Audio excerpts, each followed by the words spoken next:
비문학 먼저 합시다. 거기 선생님이 준 프린트 30페이지 푸시면 돼요. 30페이지부터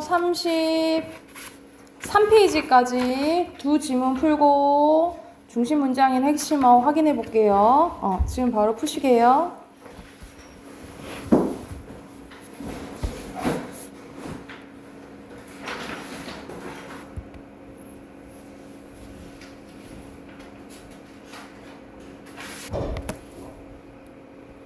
같이 한번 봐볼까요? 중심 문장이랑 같이 한번 봐봅시다. 첫 번째 문장부터 보면 21세기 초반 예술계를 떠들썩하게 한 작품 등장했는데 바로 미술가의 에두아르도 카츠가 내놓은 형광토끼 알바래요. 알바의 겉모습은 다른 흰 토끼들과 다를 것이 없지만 특정한 비달이 놓이며 알바의 몸은 형광 녹색으로 빛게 변할 때 이런 것이 어떻게 가능한 일일까 하면서 미술가 에두아르도 카츠가 내놓은 형광토끼 알바에 대해서 이제 얘기가 나오네요. 알바의 탈색과 관련된 비밀을 풀려면 바이오아트라는 개념을 이해해야 되는데 바이오아트란 생명체를 의미하는 바이오와 예술을 뜻한 아트를 합성하다. 한마디로 바이오아트란 생명체를 예술작품을 만드는 예술 장르를 가리킨다라는 거죠. 그럼 핵심은 바이오아트겠지, 그치? 이렇게 생명체를 예술작품을 만드는 데는 대부분 과학기술이 이용되기 때문에 바이오아트 작품은 대부분 과학연구실에 탄생합니다. 에두아르도 카츠 역시 자신의 연구실에서 흰색 토끼의 해파리에 형광 유전자를 주입했고 이에 따라 형광토끼 알바가 탄생하게 됐다는 거예요. 알바 외에도 바이오아트 작품 여러 가지가 있는데 유전자 조작으로 혈액 DNA를 꽃과 융합해 특수한 색의 꽃을 만들어내거나 그러니까 막 자연스럽게 막 엄청 검은색을 만들어내거나 뭐 보랏빛 이렇게 만들 수가 있다는 거죠. 아크릴로 만든 명짝에다가 섬유 연료를 분해하는 박테리아를 넣은 작품을 전시하여 시간이 지남에 따라 작품이 어떻게 변하는지 보여주는 작품, 그리고 소의 배설물에 로 만든 옷감으로 만든 옷 역시 바이오 작품에 해당된다라고 보시면 되겠죠. 그래서 여기서는 여러 가지 작품이 있다라고 보시면 되고요. 바이오아트 작품. 그러나 이러한 바이오아트 작품은 곧잘 논란의 대상이 되곤 하는데 알바 역시 알바가 만들어진 과정이 알려지면서 생명체를 예술작품으로 다루는 것이 비윤리적이라는 비난을 샀다. 그러나 한편으로는 바이오아트가 생명체의 구조와 기능을 밝히기 위한 새로운 시도라는 긍정적인 시각도 있었대요. 바이오아트는 생명에 대한 인간의 탐구를 예술작품을 승화했다는 점에서 새로운 시도로 틀림없다. 그러나 그러니까 좋은 점도 있지만 뭐 단점도 항상 있는 거지, 그치? 보완할 점은 바이오아트가 21세기 새로운 예술 장르의 자리매김하기 위해서는 아무래도 생명과 관련된 거니까 생명에 대한 존중과 이해가 먼저 이루어져야 될 것이다 라는 바이오아트에 대한 내용 나오네요. 그래서 여기서는 하고 싶은 말이 마지막 문단에 나온다라고 보시면 돼요. 그래서 중심 문단 4문단이고요. 4문단은 어떻게 이제 요약할 수 있냐면 바이오아트의 개념과 발전 방향이라고 보시면 되고요. 바이오아트의 발전 방향 이렇게 쓰시면 되고,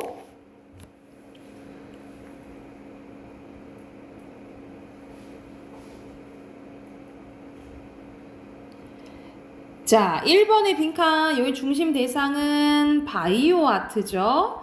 그리고 또 다른 작품들을 소개했지. 이거 말고 또 다른 것들도 있다라고 얘기를 했고, 그죠?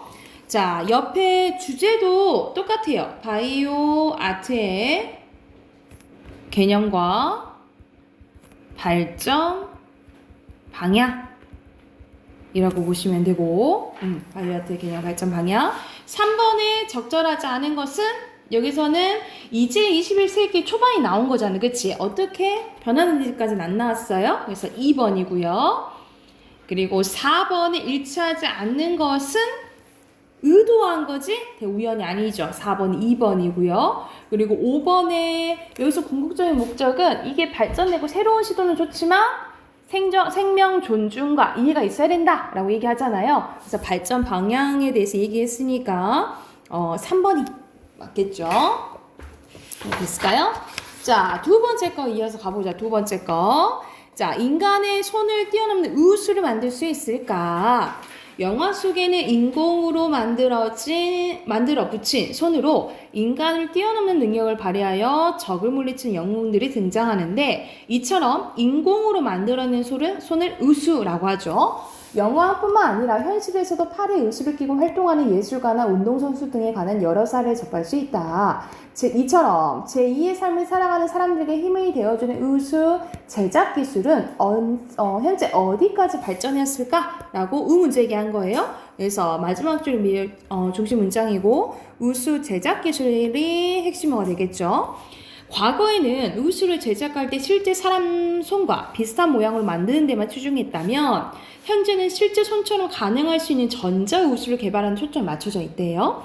특히 팔꿈치 윗부분이 잘린 사람을 위한 전자 의수를 개발하는 데 상당히 어려운 일로 꼽히는데, 왜냐하면 팔꿈치 윗부분의 신경세포에서는 손가락을 움직이는 전기신호와 함께 팔꿈치의 각도를 조절하는 전기신호를 동시에 보내기 때문이다. 그러니까 움직이는 거랑 우리가 여기 꺾을 수 있잖아요. 그치? 여기가 이제 문제라는 거죠. 즉, 팔꿈치 윗부분이 잘린 사람을 위한 의수는 팔꿈치의 각도를 조절하는 동시에 손가락을 움직이는 기능을 수행할 수 있어야 된다는 거죠. 그치? 하지만 현재의 기술 수준으로는 이와 같은 기능을 동시에 정확히 수행하기는 어렵대요. 그래서 예전에는 보기에 비슷하게 만들었지만 이제는 진짜 손 같은 것을 만들려고 하고 있다라는 거죠. 그래서 이 전자 의수를 이제 만들려고 개발 중이다라는 얘기가 나와요. 이러한 문제를 해결하기 위해서 잘린 팔 밑부분의 신경 말단에 마이크로 전극을 직접 연결하여 전기 신호를 받는 방법을 교환되었는데, 아직까지는 전자의수가 신경세포의 전기 신호를 정확하게 분석하여 받아내지 못하고 있었지만 전 세계적으로는 이를 구현하기 위해 연구가 계속되고 있다라고 하네요. 그래서 여기서는 이제 그래도 해결하려고 뭐를 하고 있다? 노력을 하고 있다라는 거지, 그치? 특히 여기도 핵심은 전자의수라고 보시면 돼요. 한편 전자의수는 개인마다 팔의 굵기와 절단 부위가 달라서 일일이 맞춤형으로 만들었기 때문에 매우 비쌌는데, 하지만 3D 프린트 기술이 개발됨에 따라 의수를 만든 비용이 많이 절감됐대요. 3D 프린트를 이용하여 손상되지 않는 팔을 스캔한 후 이를 바탕으로 잃어버린 일부에 꼭 들어맞는 팔을 만들 수 있게 되었기 때문이라는 거지. 그래서 여기서는 그래도 비용이 많이 절감되었다라는 부분이 핵심어라고 보시면, 핵심 문장이라고 보시면 돼요. 그리고 핵심어는 그대로 의수 만드는 거기 때문에, 그렇다면 영화처럼 인간의 손보다 더 뛰어난 의수도 만들 수 있지 않을까? 현재로서는 인간의 손과 유사한 손을 만드는 것도 쉽지 않은 상황이래요. 하지만 이미 기술의 발달로 근육과 관절의 움직임을 비슷하게 흉내내고 표면의 거친 정도와 누군가를 건드리는 감각을 느낄 수 있는 의수가 개발됐다고 합니다. 앞으로 만약 기술이 더 발전하면 인간의 손을 뛰어넘을 수 있는 의수를 만들 수 있지 않을까라고 이제 전망 얘기를 하네요. 그쵸? 핵심어 그대로 의수라고 보시면 됩니다. 여기도 마지막에 이제 발전 방향이나 전망 얘기하잖아요. 그래서 마지막 문단이 중심 문단이고요. 마지막 문단의 요약은 의수 제작 기술이 어느 지금 정도인지, 기술의 현황과 그리고 앞으로의 전망으로 요약할 수 있겠죠. 의수 제작 기술의 현황과 전망이고요. 밑에 답 확인해보죠. 1번에 예시를 통해 의수에 대해 설명하고 있고요. 의수 제작 기술의 한계를 지금 여기까지 발전되지 못하고 있다 이 내용이라고 보시면 돼요. 빈칸 한 개고요. 2번에 앞에 이것도 요약한 부분이 똑같다라고 보시면 돼요. 의수 제작 기술의 현황과 전망으로 보시면 되고요. 자, 3번에 윗글에 대한 설명으로 가장 적절한 것은, 의수 개념 나오는데 빗댄 거 아니죠, 그쵸? 기원 아니고 역사 가치 아니고 전문가의 말 아니고 그리고 세계 뭐 아니죠. 근데 문제점에 대한 해결 방안 3번에 나오잖아요. 5번이고요. 그리고 4번에 적절한가 봐볼게. 가장 적절한 것은 2번이죠? 2번이고. 자, 5번에 정리로 적절하지 않는 것은, 여기서는 몇 번일까요? 여기서는 궁금한 점과 더 알고 싶은 점이잖아요. 그러면 이미 나와 있는 내용은 쓸 필요가 없겠지. 그치? 이미 나와 있는 내용 있죠? 이거는. 그치? 이건 아니고, 이것도 아니고, 답은 2번이 되겠네. 그죠? 여기 됐을까요? 자, 문법 꺼내봅시다. 문법 먼저 해볼게요. 오늘 할 부분, 우리 저번 계속 품사하고 있었잖아. 그치? 품사하고 있었는데, 오늘 이제 품사 마지막 부분이에요. 130쪽 피시면 됩니다. 130쪽. 130쪽에 품사와 여기서는 어휘와 관련된 거야. 우리가 품사는 계속 했었지만 어휘는 우리 130쪽 할 차례 봤죠? 어휘 여기서는 이제 앞에서는 품사 했었고 어휘와 관련된 건데 우리가 어휘는 크게 고유어, 한자어, 외래어로 이제 되어 있어요. 그래서 우리 고유어, 한자어, 순 우리말에 생각하면 되겠지? 우리가 한자어는 한자를 빌려 썼기 때문에 우리말의 절반 이상 이제 한자어라고 보시면 돼요. 그래서 한자어를 구별할 줄 이제 아셔야 되고, 그 다음 외국에서 들어왔지만 우리말처럼 쓰이는 게 외래어인데, 요즘에 이제 외래어가 많이 늘어나고 있기 때문에 이것에 대해서 순화할 수 있는 것은 순화하고, 그래도 이제 순화할 수 없는 거는 그대로 이제 우리말처럼 이제 쓰인다라고 생각을 하시면 되겠죠. 그래서 이렇게 구별하는 거, 이 세 가지를 구별하는 이제 문제가 가끔 나오거든요. 그러면 130쪽부터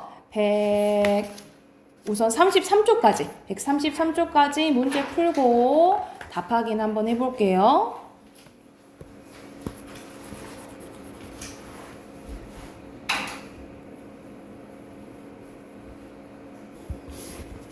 답 확인해 봅시다. 130쪽.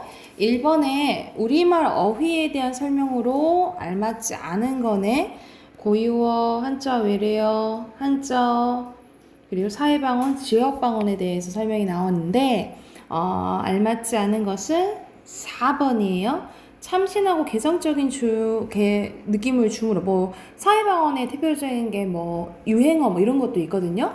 이거는 필요할 때 하면은 위트 있겠지만 막 그렇게 할 필요는 없겠지. 그치? 1번에 4번이고.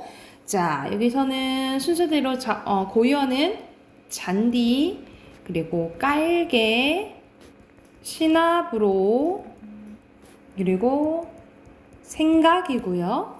그리고 한자어는 우유, 공원, 그리고 세상, 고생이고, 외래어는 버스, 그리고 빵, 모니터, 샌드위치 이렇게가 되겠죠?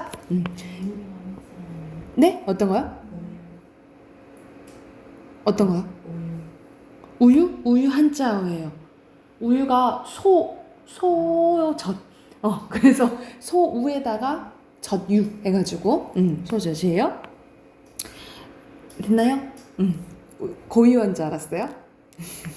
자, 사회방언은 아까 뭐 유행어도 되지만 유행어뿐만 아니라 뭐도 있냐면 사회방언 대표적인 게 전문어랑 은어랑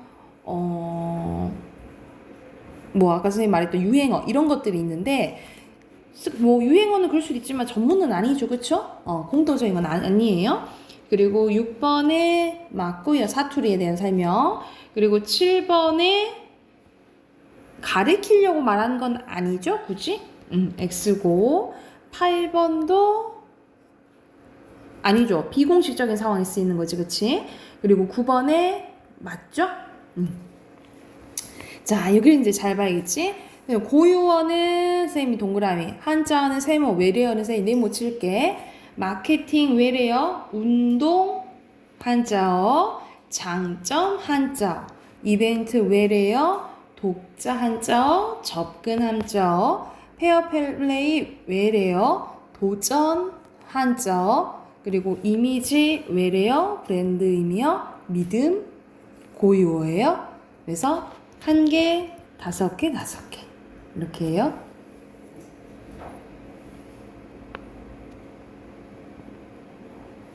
됐어요?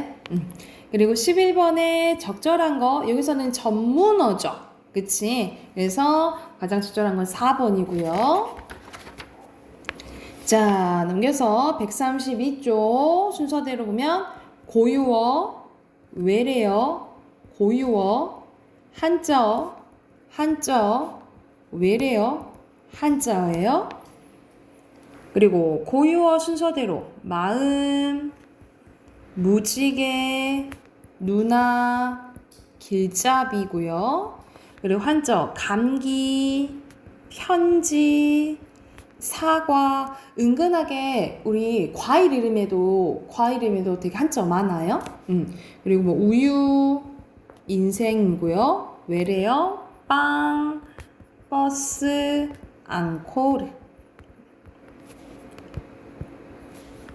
라고 보시면 되겠죠? 그리고 9번에 여기서 넣어봤을 때 어감상 맞지 않은 것은 3번이겠죠? 뭐 변환 뭐 이런 게 됐지만 변형 아예 형태를 바꾸는 거잖아. 그치? 9번은 3번이고, 자 10번의 지역방어 사투리에 대한 설명을 알맞지 않은 것은 2번이죠? 이거는 이제 표준어랑은 구별을 써야겠지. 그치?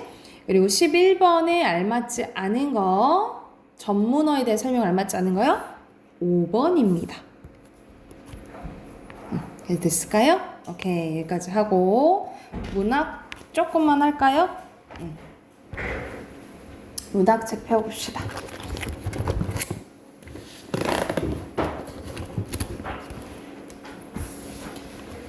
155쪽, 155쪽이에요. 자, 155쪽에서는 전개 방식에 대해서 이제 나오는데, 자, 전개 방식은 크게 두 가지가 있다라고 보시면 돼요. 이미 이제 정리도 알고 있을 거야. 순행적 구성과 역순행적 구성인데, 순행은 시간순이라고 보시면 되겠죠. 그래서 시간의 흐른 거에 따라 사건이 진행돼서, 이거는 같은 말로 평면적 구성이라고 하죠. 평면적 구성. 그리고 말 그대로 시간을 거슬러 올라가면 역순행적 구성이라 하죠. 그래서 보통 과거를 회상하면 역순행적 구성이라고 해요. 이거는 같은 말로 입체적 구성이라고 하죠. 그래서 전개 방식 어떻게 소설이 진행되냐라는 것은 크게 구성의 순행적 구성과 역순행적 구성이 있고요. 한 가지 더 있어요.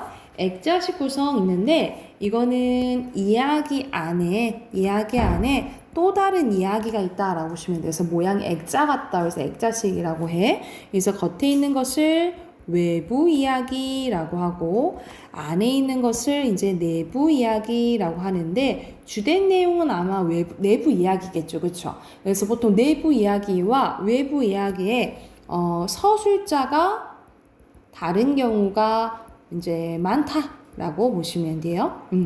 내부 이야기와 외부의 서술자가 다른 경우가 많다라고 보시면 되고, 그리고 표현 방식이 크게 두 가지가 나와요. 풍자와 해악이 나와 있는데, 풍자와 해악의 공통점은 웃음 유발이라고 생각을 하면 돼요. 웃음 유발하는 건데, 자, 풍자는 현실의 부정적인 인물이나 현상을 빗대어서 비웃으면서 넌지시 뭐 하는 거냐면 비웃으면서 비판하는 거예요. 그래서 웃음 플러스 비판, 웃음 플러스 비판이 풍자라고 생각하면 돼. 특히 부정적인 대상에 대해서 우스꽝스럽게 표현하면 풍자라고 보면 돼요. 그러니까 똑같은 흥부전인데도 놀부를 우스꽝스럽게 표현했어. 놀부는 부정적인 대상이잖아요. 그쵸? 놀부를 부정적으로 우스꽝스럽게 표현하면 풍자가 되는 거예요. 그런데 해악은 익살스러운 말과 행동을 통해서 대상에 대한 호감과 연민을 갖게 하는 거예요. 연민은 불쌍히 여기는 마음이잖아. 그러니까 똑같이 흥부를 우스꽝스럽게 표현해요. 근데 흥부는 긍정적인 대상이잖아. 그치? 그러면 이 사람에 대해서 조금 안쓰럽게 생각하는, 불쌍히 생각하는, 아니면 조금 호감을 갖게 해주는 표가가 있다라고 보시면 돼요. 그래서 풍자와 해악의 공통점은 웃음 유발인데, 풍자는 뭐 하는 거? 비판하는 거. 그리고 해악은 연민을 갖게 하는 거라고 생각을 하시면 돼요. 이거 됐을까요? 그게 어렵지 않지, 그치? 뒤에 156쪽 문제 풀고 선생님이 오늘 마무리 할게요.